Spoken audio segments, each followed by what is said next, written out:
While our ancestors feared comets, they were even more frightened of another bad omen in the sky. One that arrives with a sudden shadow, and the terror of daytime turned into a potentially endless night.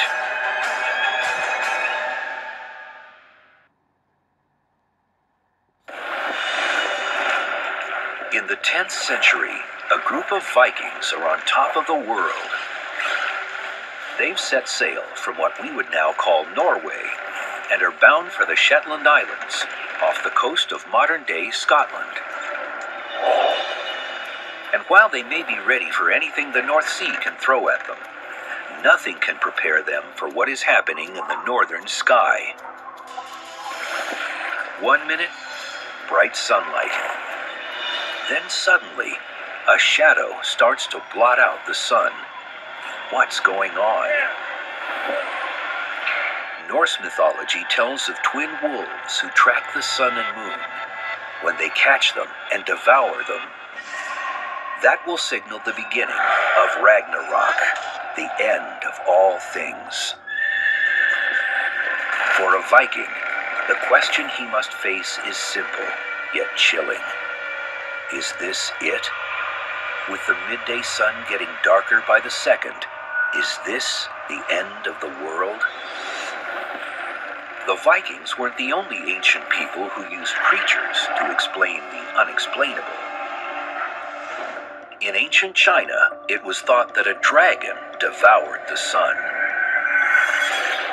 This is the bad omen that is a solar eclipse. Historically, in China, people would go outside and bang pots because they perceived the solar eclipse as a bad omen of a dragon consuming the sun. And by banging the pots, they were scaring away the dragon. In the case of a total solar eclipse, it actually gets reasonably dark. It can last several minutes. You don't know that the sun's going to come back.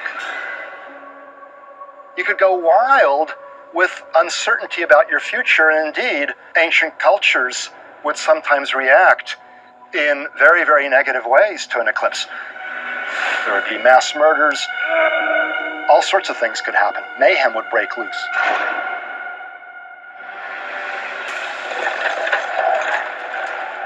In 585 BC, a 6-year conflict near present-day Turkey is thrown into turmoil when the day becomes night. There's some evidence that on May 28th, 585, a battle between the Lydians and the Medes was stopped because of a solar eclipse. They were into the 6th year battling each other, and near sunset, a solar eclipse occurred.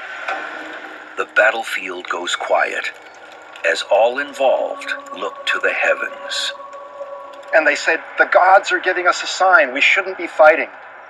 So they made a truce and even offered their own sons and daughters to the other side for marriage. That was a good thing, even though it was initially thought of as a bad omen. So what's really going on during a solar eclipse? A solar eclipse occurs when the moon goes exactly or nearly exactly between Earth and the sun. So the moon's disk blocks part or all of the sun's disk.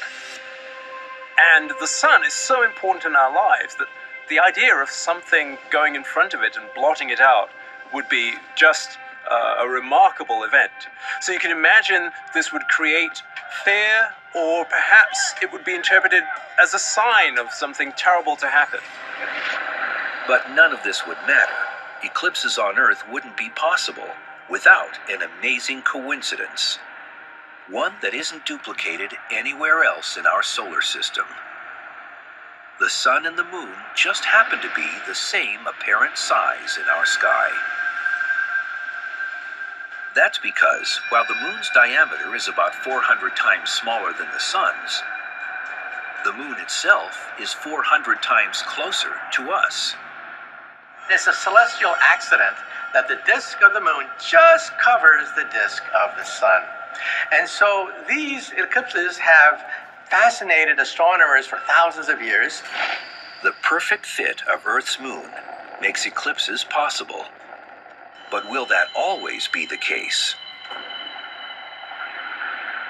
Year by year, inch by inch, the moon is moving further away from Earth. Someday in the distant future, the moon will no longer completely block the sun.